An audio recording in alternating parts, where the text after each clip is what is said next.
Here's my problem with these young YouTube millionaires, showing off their dream lifestyles and flashy cars. It makes many people, especially younger guys, feel like financial failures. Don't get me wrong, I believe these young entrepreneurs have accomplished remarkable things, but they're not the average. They're not even close. Everyone builds their wealth at a different pace. It took me 10 years of hard work to become a millionaire. The average salary in the US sits at $56,420 and in the UK is £38,000. But this doesn't paint the full picture. When we talk about the average salary, it's important to remember that it's distorted by extremely high earning individuals, as well as people who are probably much older than you and therefore can demand higher pay. So let's dig a bit deeper. In the UK, the average savings for someone under the age of 25 is £2,533. According to Bloomberg, the typical first-time home buyer is 36 years old, and the average net worth for someone between the ages of 18 and 20 is actually below zero, as most are in debt. So, although there seems to be more 20-year-olds killing it than ever before, when you actually look at the stats, this couldn't be further from the truth. The world we live in today is quite different from the one I grew up in. I mean, the average TikTok user is on the app for a whopping 95 minutes a day. With this much scrolling, the temptation to compare ourselves to others is pretty overwhelming. There's two types of comparisons people make, and they're both as harmful as each other.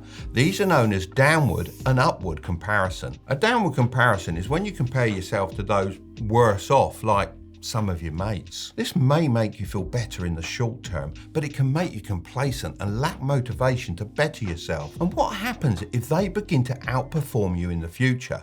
You're going to feel even worse. Upwards comparison, on the other hand, is when you measure yourself against those who are better off, like those 20-year-olds racing around in their Lambos, jetting off to Dubai like it's a casual weekend getaway, and wearing watches that cost more than your entire home. I think the negatives for making these comparisons are obvious. The thing that baffles me is more often than not, the videos you're watching have been orchestrated and manipulated down to the smallest details. According to something called the social status theory, even your closest friends may hide certain things from you in order to feel superior. I bet you've even been thinking of someone whilst watching this video. So ask yourself now, where are their receipts? Have you seen clear evidence to back up their success?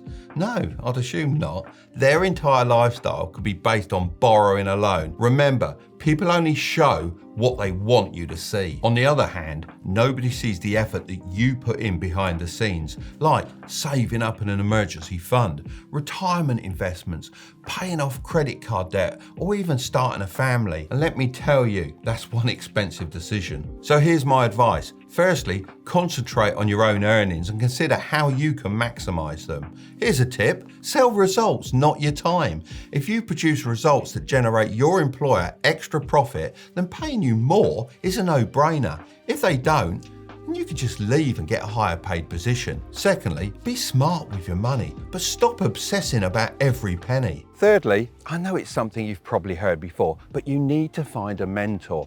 I know this is hard for lots of people, especially with all the fake guru scams online. That's why I've decided to mentor you myself, completely free of charge, inside my Discord group. I'm going to help you add an extra $2,000 to your income. You'll also have the chance to win some cool prizes, like a trip to Dubai, one-on-one mentoring calls, and a dinner with me and my team. Spaces are limited, so if you want to save your spot, then I'll leave a link in the description. Again, this is completely free of charge and just something I want to do to thank you for 2 million subscribers.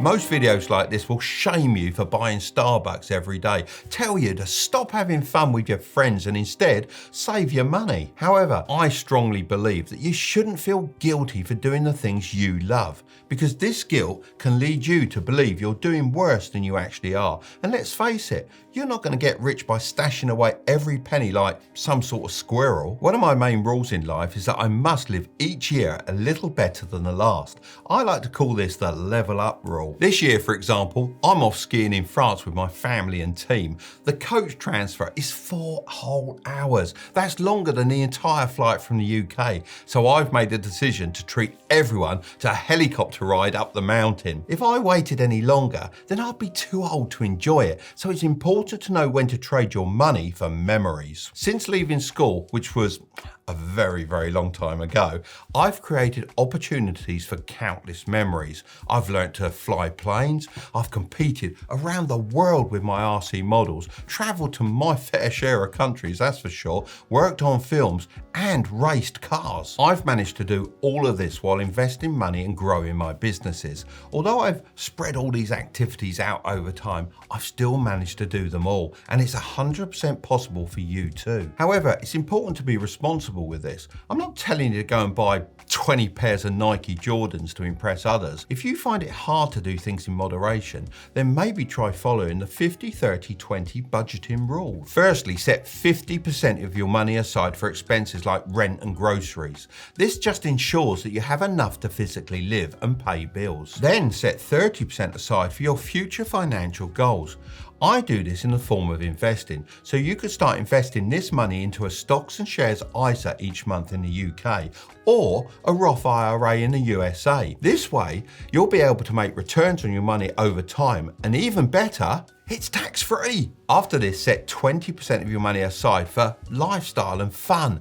This money could be used for a few pints down the pub with your mates or even a weekend getaway. If you don't earn enough to live by these percentages, then you need a side hustle. I've got plenty of videos about this on my channel. Look, if you only take one thing from this section, it's to not be too harsh on yourself for spending a bit of money every now and again. My son made minimum wage between the ages of 18 and 20. All of his friends were earning much more, but he knew he was getting paid with an even more valuable thing than money: experience. After these 2 years, he quickly overtook his mates and he's now a millionaire, and I'm very proud. Have a think about all the things you've been learning in your job or side hustle. Maybe you aren't earning as much as you'd like right now, but you're probably building your unfair advantage, which will allow you to unlock wealth later on. An unfair advantage is a skill that is unique to you, a skill that puts you in a better position than anyone else to handle certain tasks, jobs, or skills.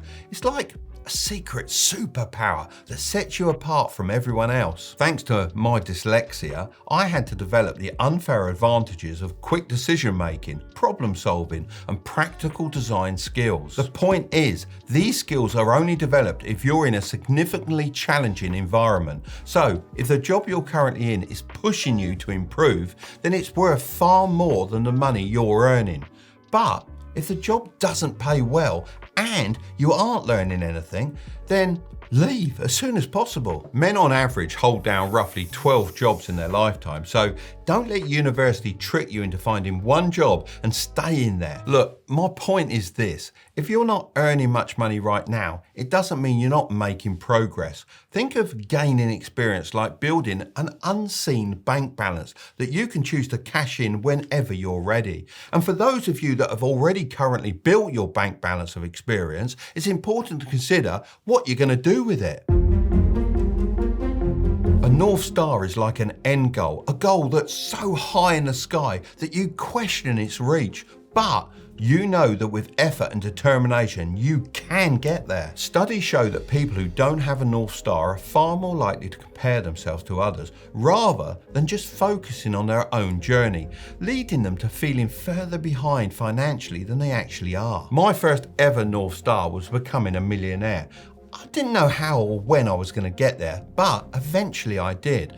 And once I achieved this goal, I knew I had to find a new North Star, one that was harder to reach. So my next challenge became building a family legacy. And this is still something I'm dedicated to, and it motivates me every day. In hindsight, this second example is a better North Star because it's an endless game, and I can play it until the day I die. Once you've decided on your North Star, make sure you write it down somewhere or even put it on your phone wallpaper. Studies show that this makes you 10 times more likely to reach it. The more effort you put in, the more you progress. the more your life will change and the less you'll be focused on others. So instead of watching them, they'll be watching you. If you want to know how to get ahead of most people, then I'm going to leave that video right up there, but don't click on it just yet. Make sure to subscribe if you want to grow your wealth, okay? I'll see you over there.